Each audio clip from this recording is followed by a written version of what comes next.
nkubuza ko gwe nomulayo mulungi ali mukunda abamanya gange bampita Brian wako nga ndine Uncle Pius Pallaso Mayanja, King of the East, Saka Free Boss. Of course, ngabe tumumanyi all through musically. When nayo nakwa Uncle P. Yes, bro. Ugambotya. Ndi bulungi omukulu. Ulambo yagala bulungi. Sebo ngabo oli superstar nange bansiba era oli no musibe. Kuligayo tata. Navayo. Uncle Pius. Omanyi kwagala nnyo. Gwo mu kubantu abastanding with me. Thank you very much. I appreciate. Of course, Nekami, basically, my Anja family, they are appreciating. I stood with us. This is my first interview. Very hard to see that, but we are here. Ogamota. Nibulungi muganda wange. Amugamba mutye. Tatuna tabu abantu bakogerako. Pallaso. Good talk of the town. Lwaki osera aba promoter. Nze sina gwensera. Nze nkolera ku value ya Pallaso as a brand njagala omboze kwa bonna bagamba mu masera. Kuliko amanyi gye nvudde nebyempiseemu nebyentaddemu kati basera okusinzira ku kikubanze neeramula okusinzira ku gye nvudde byentaddemu nebyempiseemu. Nedowooza nti ekyo kingwanira. Ekyo kiva ku bantu abatayagaliza, kiva ku bantu abanyooma abagala okupima bannaabwe nga balowooza nti bo bamanyi kiwookoma ne wooyita ne woolina okubeera ate ng'egyo emirimu gya Katonda. Wabula nze kye mbagamba, this is a free market economy. Era bapromota bonna mbebaza abakoze nange Steve Promotions, Nobat Entertainment, Jobs Link, mwenna mbebaza Masiko Entertainment, mwebale butanswaza, mwebale butaswaza gwanga lino, mwebale butaswaza industry ya byakuyimba ne mu booking abayimbi ku bbeeyi yaabwe. Era ino free market economy oli bw'abagamba nti ayagala gundi amutwala amulamuze amutwale gyali. Wala musobola ngafuna omulala basobola omumpi wakoma wakwata. Bapromota bagamba kyonna kyekiri osusiza bbeeyi. Ningamba Pallaso wange lwaki takkakkanyamuko kakati soka weebuuze show zange obadde oziraba ojjudde kati nenewunya ndeeta abantu benkana batya mbawa kyenkana ki era g'obadde kwaba abantu sente zaabwe zebakuwadde empitirivu bwe baba baagala promoter kyayagala yagala gye sente ba promoter ababakana abayagala gye sente ku bantu yafune aleme nabbawo n'omuyimbi aleme funa zonna azifune alenga yalimukozesa muyimbi okufuna kitegeera. Pallaso, amidst all the complaints ojjudde natunudde ku program yo gyewatadde ya March, April ne May. In fact March, April ne May omuntu yandibaze ennaku nga 9 at most 30. Out of the 90 days, wakwenda mu nnaku nga 10 ez'okuwummula. Okikola otya Pallaso? Ndi muyimbi muto amaanyi nina myaka gyegyo egy'okunoonya ssente gy'ekivubuka. Bwemba kati sisobola kuba bisaawe ne biwuuma ate nabikola nina emyaka 5. Kambikole kati nga nina obusobozi. Kale ndejjudde kubanga nayimba bulungi abantu ne basiima ne basalawo bandaga omukwano gwabwe nange sibaswaza bwe ntuuka mbawo ekisinga. Kano olw'ensonga eyo basigala baagala okundaba era nange nensigala nga mbaweereza. Sigenda lekeraawo okuyimba okuggyako nga bwe nagambye naye nga nze ndi muyimbi gwe mulimu gwe mmanyi kyekinnyumira era mbeebaza nnyo abansobozesezza ne mumpagira okubeera nga buli lunaku nsobola obbayimbira ne munyumirwa ne mukomawo n'enkya. Bakayana bagamba Pallaso wa bbeeyi miliyoni mmeka ssebo z'okyajinga ezitusokkayanya abapromota? Nakugambye nze nina management atansobola akuleke andekera nsobola bintu byangu si bya force. Tewali omuntu asobola kunyimbisa by force nga nange bwe sibola kaka promoter kuntegeka by force. Yes. So ekyokuganseera nseera oli asobola okyogerera bingi nseera byentunda byange. Stop complaining and let's work together. Okay. Ate ngwe mbanseera nga ndi ku stage ba promoter bambookinga abalala bonna era tukola sente. Teri gwe nasaze gwawulidde yavayo n'agamba nategeka Pallaso nansala. Nze mbeyamu wa promoter bangamba ekintu kimu nti Pallaso saawa eno yalina endongo era yalina abantu. Amagezi gembaawo agaagano. Gwe bw'olabanga sente zenkusaba tezingwanira ndeka oninde nyongeremu amaanyi paka lw'onaalaba nti kati zimugwanira olyoka ozimbe.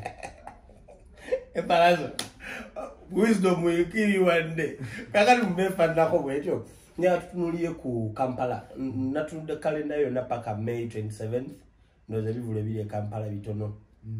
Uganda singa kuba border to border golden tour Mbale west from east to west, north to south ne Kampala bitono. No tutegekere ekivulu nga lumu nenga 2 June July. Nyaka togere ku kivulu ekyo. Why did you decide to organize a concert twice in Kampala? Ekintu kitabangawo. Semven. Nze njagala kola bye batakolangako. Njagala kulaga abantu n'ensi ezirinaanye wano nti Uganda is a powerful music nation. Teriyo mulundi gumu mu Africa emabega kuleka abakongo nga waliyo omuntu ng'asinga Uganda amaanyi mu music. Tekiriyo. Buli lwe tuleka ebintu bino ne bigenda maaso abantu bagenda tujoga ensi tekulaakulanira munda mukka ekulaakulanira n'ebweru enkulaakulanira munda n'ekola ki esaasaana. Ate ensigo eba ekulaakulana tekulaakulana bizimbe byokka ekulaakulana n'abantu birowoozo by'abantu nti omuyimbi we Kenya bw'abanga tasinga we Uganda kitegeeza Uganda mu nkulaakulana musical eri ahead of Kenya. Osegedde nti omusambi tiimu ya Uganda ey'akapiira bw'eba ekuba ey'e Rwanda kitegeeza Uganda mu soccer automatically eri ahead of Rwanda. So we need to know that when a Ugandan wins, when we tusitula muna Uganda, tuba tusitudde ku Uganda, tuba tugisituliddeko. Naddala nga tuyita mbanna bitone temubasuulirira. Okay. Nze tunulira venue eno. Ye venue yaffe kumpi esinga mu Uganda. Eri accessible. Ne kati bano abaana abato ab'e Nigeria bano baani batandise okujja bagijoga. Bagikuba. Kati tulina okuteekawo some type of competition. Kwaffe tetuyimba Nigeria. Lugogo, the only 2 way days. we can pay back is mark of our territory. Okay. Naffe ne tubeera nga wano omuntu tasobola kusobolerawo ne tuspreadinga mpola industry yaffe. Bwe baana atusobolera ewaka ne mu kibira. Kijaba kibi. Uncle P. Bagamba indako. Nkikuweeremu example bweti. Olaba ejjiri enkoko. Bwe lyatikanga liva munda, Uganda gitwale ng'ejjiri enkoko. Fe tuli muki mu Uganda bwe lyatikanga liva munda obulamu butandika echika bwe lyatikanga liva bweru liva tuba tugenda bbiri bajjanga basaba tudda munda tuba obulamu bwa tulina okutandika okukkiriza Uganda ejji lyatike nga liddawa wabweru. Thank you very much, Uncle P. Waimba n'omusajja bamuyita Davido sometime back twatoba baby twana ntalo nalabye yakubye London kata agite kata agitemu omuntu otu era singa London yadde esobola okufa yabadde agita yadagisi. Yeah, but you're doing a thing munne gwe babisanya naye mu music Wizkid kyeyakola mu same venue 3 consecutive days Muganda we yenyini Chameleon venue gye yalimu nga Wizkid performing. Did you copy it from out or Well, Wizkid yaluku O2 for 3 consecutive days. I don't know when I better go for 2 consecutive days. Wizkid yali London, nze ndi wakandi Uganda. Sikopa Wizkid nze nkola bya Pallaso byakola singa mbadde nkopa Wizkid nange nandigenda muteke ennaku 3. Nange nenzire eno ne neetawula nze nkola bya Pallaso. Okay. On Friday we are coming for the day 1 concert. And on the next day we're coming for the day 2 concert. Okay. Set trend ya Pallaso tugenda organizing a music yaffe to structuring. Ne Uncle P. Wazene nkuba mbi ya disco. Season eno bajja kwekulira mu mulago nyaga tulira kayimba kawafulumiza kapya Zari gomu nzo omu ku bantu mu Uganda abegomu omukyala gwe bayita Zarina Hassan tobanga tuli mu liigi yemu nze nawe ng'omwegomba akayimba kange Zari linnya ne kati ate Zari oyo gw'ogamba boss lady ate naye akayimba era kamukwatako olw'ensonga she's Zari and she's beautiful and she's very beautiful and I sang the song for Zari and the beautiful Zari. Okay. That okubanga si yoyo banga yoyo, but this song goes out to all the Zaris in the world, including our boss lady Zari. Watumwagala nnyo.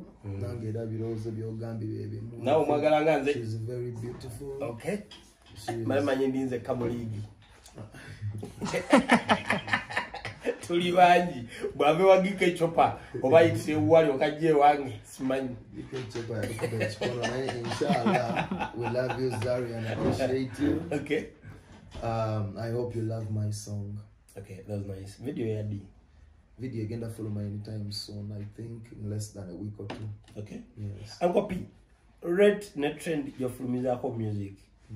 People bagamandi wana palaso tatuwa space yaku yiya okay kala katoyinza okagwa kalina endonga yinza okubeera ku mugongo gwona ine banno bawe muko ku space ofulumiza ku mugongo ano ofulumya hit quality why obe why nze bwemba nkola ebintu byange sina na muntu mulala gwendowoozaako bandowooza kuba fan. I am serving the people. I am singing for the people. If the people are loving it and they asking for more, I'm gonna keep on giving them more. Okay. Omuyimbi omulala, if your people are asking for more, give them. Uvude ku mbala y'abayimbi edda babalanga msimanyi olimba lukola omwezi olimba simanyi lukola myezi 2-3 gwe beto biriko bawagizi baabwe. Give us more. Every time they say more, please, I give them more. I give them. Kubanga nze benyimbira be bakama bange. Be bateeka ommere ku sowaani yange. Be bangamba ng'oluddewo. Kiba kibi. Omanyi rule number 1 for a successful brand is good customer care. Service. Kati bwe olina good customer care. Abawagizi bakwenyumirizaamu nnyo. Good customer care etandika by kozesa amatu ga abiri okuwuliriza kyebagamba nomanya nti amatu olina abiri omumwa olina guki n'owuliriza nnyo kati zabawagizi bange buliro bangamba twagala yakayimba akalala ng'ofulumya akopi mulina project nayiko ne muganda wange Edidi nangamba mulina project 3 of you. The Mayanja family, of course, that is Chameleon, who is on a PALLASO.